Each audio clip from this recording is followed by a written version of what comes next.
ఎన్టీఆర్ జిల్లా ఇబ్రహీంపట్నంలో భారీగా కల్తీ మద్యం బయటపడింది. నకిలీ మద్యాన్ని ఎక్సైజ్ పోలీసులు పట్టుకున్నారు. టీడీపీ నేత అద్దెపల్లి జనార్దన్ రావు గోడౌన్లో పట్టుకున్నట్టుగా తెలుస్తుంది. అయితే నకిలీ మద్యం బాటిళ్లకు లేబుల్స్ సీలింగ్స్ చేసే మిషన్లను కూడా స్వాధీనం చేసుకున్నారు అధికారులు. కల్తీ మద్యం కేసులో టీడీపీ నేత A1 జనార్దన్ కోసం పోలీసులు గాలిస్తూ ఉన్నారు. జనార్దన్ ఆఫ్రికా పారిపోయినట్టుగా అనుమానిస్తూ కూడా ఉన్నారు. అయితే జనార్దన్ విదేశాల్లో ఉన్నట్లు తెలిసిందని ఎక్సైజ్ సిఐ తెలిపారు. ఇబ్రహీంపట్నంలోని జనార్దన్ కు చెందిన ANR బార్ను కూడా సీజ్ చేశారు అధికారులు. ఈ అంశానికి సంబంధించి పూర్తి వివరాలు అందించడానికి మా ప్రతినిధి వెంకట్ లైన్ లో ఉన్నారు. ఎస్ వెంకట్, ఇప్పుడు ఇబ్రహీంపట్నంలో ఇప్పుడు ఈ భారీగా కల్తీ మద్యానికి సంబంధించిన పూర్తి వివరాలు ఏంటి? అసలు ఈ కల్తీ మద్యం అనే అంశం ఎంత స్థాయిలో ఉందని పోలీసులు అనుమానిస్తూ ఉన్నారు? గత కొంతకాలంగా ఈ కల్తీ మద్యానికి సంబంధించి తీవ్ర స్థాయిలో ఆరోపణలు వస్తున్నాయి. ప్రధానంగా ఆంధ్రప్రదేశ్, తెలంగాణ రాష్ట్రాల్లోనే దీనికి సంబంధించి ఎక్కువగా మూలాలు ఉన్నాయి. అలాగే రాజకీయ నాయకుల అండతో కొంతమంది వ్యాపారస్తులు ఈ దారుణాలకు పాల్పడుతున్నారు. ముఖ్యంగా మద్యం షాపుల వాళ్ళు, అలాగే కొంతమంది బార్ల యజమానులు కూడా ఈ కల్తీ మద్యాన్ని తయారు చేసి అంటే మందు బాబులను ఇబ్బంది పెడుతున్నారనేది మనం ఎప్పటి నుంచి ఆరోపణలు చూస్తూనే ఉన్నాం. గతంలో వైసీపీ అధికారంలో ఉన్న సమయంలో కూడా పలు ప్రాంతాల్లో కల్తీ మద్యం, అలాగే ప్రభుత్వం విక్రయించే మద్యంలో కూడా కల్తీ మద్యాన్ని కలిపారంటే ఆరోపణలు కూడా వచ్చాయి.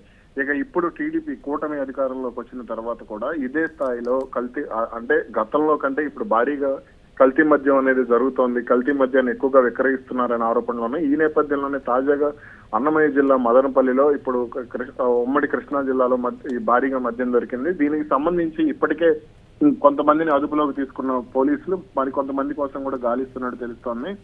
ఇక త్వరలోనే ఈ కేసులో అద్దెపల్లి జనార్దన్ రావు టీడీపీ నాయకుడు, ఇతని కోసం పోలీసులు ఎక్కువగా దృష్టి పెట్టారు. ఇతను తయారు చేసే కల్తీ మద్యాన్ని లోకల్ బార్లకు, అలాగే తన యాజమాన్యంలో ఉన్నటువంటి బార్కు, అలాగే కొన్ని విజయవాడలోని మద్యం దుకాణాలకు కూడా పెద్ద ఎత్తున విక్రయిస్తున్నట్టుగా కూడా అనుమానిస్తున్నారు. ఎస్, అయితే ఈ కల్తీ మద్యానికి జనార్దనే ముఖ్య సూత్రధార లేదా ఇంకెవరైనా ఉన్నారా?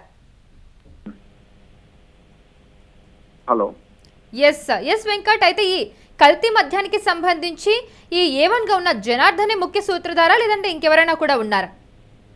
దీనిపై ఎవరన్నా కీలక టీడీపీ నేతలు ఉన్నారనే అనుమానాలు అయితే ముందు బలంగా వినపడుతున్నాయి.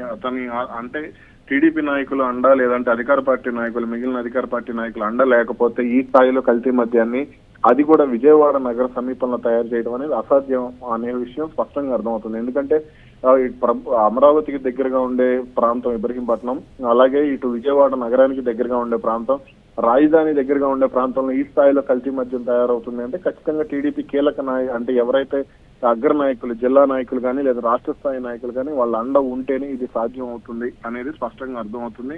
ప్రత్యేకంగా ఒక గౌడౌన్ కూడా ఏర్పాటు చేసి అక్కడ మద్యాన్ని నిల్వ చేస్తున్నట్టుగా కూడా గుర్తించారు.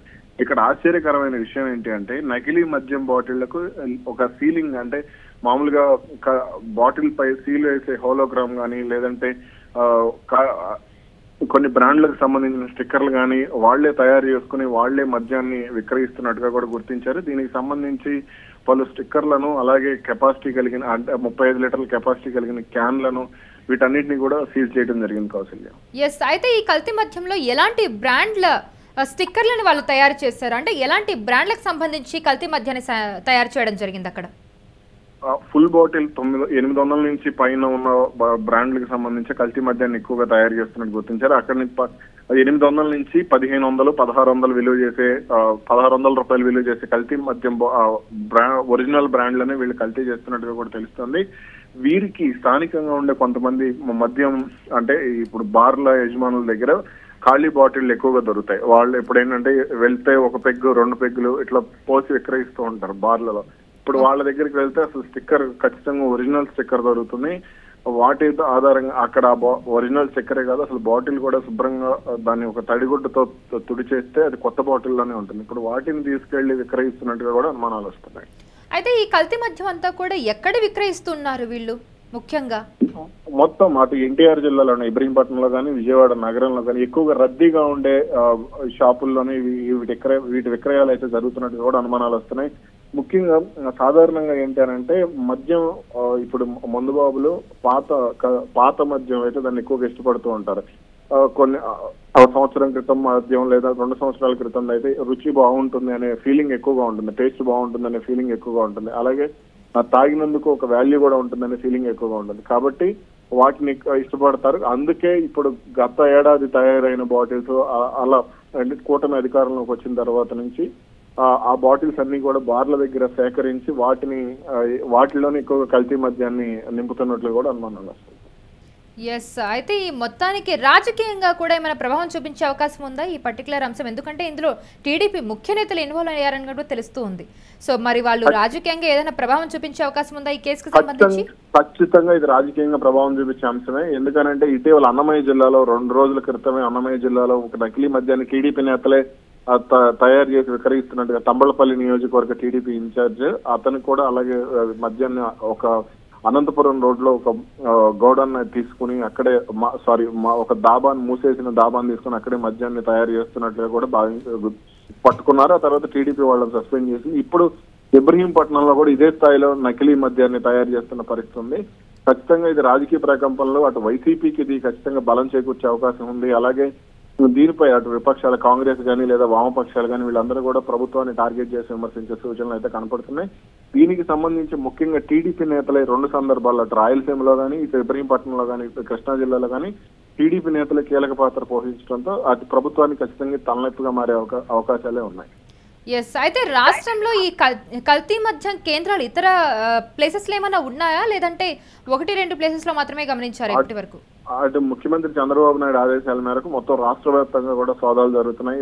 నకిలీ మద్యాన్ని ఎవరెవరైతే విక్రయిస్తున్నారు, అలాగే వాళ్ళకి సహకరిస్తున్న వారు ఎవరు అనే దానికి సంబంధించి అటు ఉత్తరాంధ్ర నుంచి మొదలుపెట్టి శ్రీకాకుళం, విజయనగరం, విశాఖపట్నం మొదలుపెట్టి అన్ని జిల్లాల్లో కూడా పెద్ద ఎత్తున సోదాలు జరుపుతున్నారు. అలాగే ఈ బ్రాండ్లకు సంబంధించి ఏదైతే ప్రముఖ బ్రాండ్లు ఉన్నాయి వీటికి సంబంధించి కూడా పరీక్షలు నిర్వహించేందుకు కూడా ప్రభుత్వం సిద్ధమవుతున్నట్లుగా కూడా తెలుస్తోంది. Right Venkat, thank you for the information. Yes, NTR జిల్లా ఇబ్రహీంపట్నంలో భారీగా కల్తీ మద్యం అయితే ఇప్పుడు బయటపడింది. నకిలీ మద్యాన్ని ఎక్సైజ్ పోలీసులు పట్టుకున్నారు. టీడీపీ నేత అద్దేపల్లి జనార్దన్ రావు గోడౌన్ కూడా సీజ్ చేశారు. అయితే నకిలీ మద్యం బాటిళ్లకు లేబుల్స్ సీలింగ్ చేసే మిషన్లను కూడా స్వాధీనం చేసుకున్నారు అధికారులు. అయితే కల్తీ మద్యం కేసులో టీడీపీ నేత A1 జనార్దన్ కోసం పోలీసులు అయితే గాలిస్తూ ఉన్నారు. జనార్దన్ ఆఫ్రికా పారిపోయినట్టు అనుమానిస్తూ కూడా ఉన్నారు. అయితే జనార్దన్ విదేశాల్లో ఉన్నట్టు తెలిసిందని ఎక్సైజ్ సిఐ తెలిపారు. ఇబ్రహీంపట్నంలోని జనార్దన్ కు చెందిన ANR బార్ను కూడా సీజ్ చేశారు అధికారులు.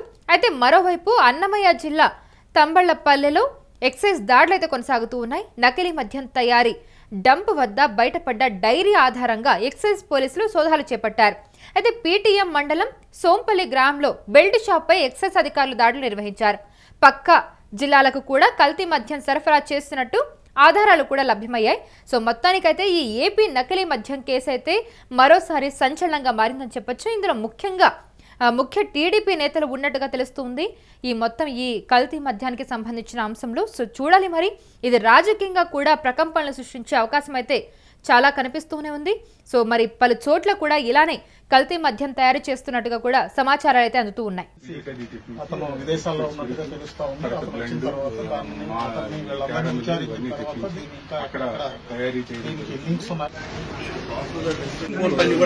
ఇక్కడ ఏర్పాటు చేశారు. నకిలీ మద్యం మొత్తాన్ని కూడా ఇబ్రహీంపట్నం కేంద్రం తయారు చేస్తున్నారు అంటే ఇది ఒక ప్రత్యక్ష ఉదాహరణ. మాల్ట్ తో పాటుగా క్యారమిల్, స్పిరిట్ బాటిల్స్ మొత్తాన్ని కూడా ఇక్కడ తీసుకొచ్చారు. ఒక చిన్న కుటీర పరిశ్రమ లాగా. కెమెరా పర్సన్ సురేంద్రతో వసంత టీవీ ఇబ్రహీంపట్నం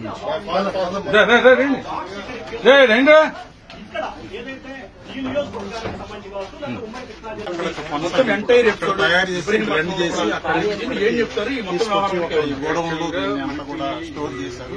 స్టోర్ చేసి దీన్ని ప్రిపేర్ చేసుకున్న తర్వాత దీన్ని మళ్ళీ సర్క్యులేషన్ లో తీసుకొస్తారు. ఈ లోపు మనకి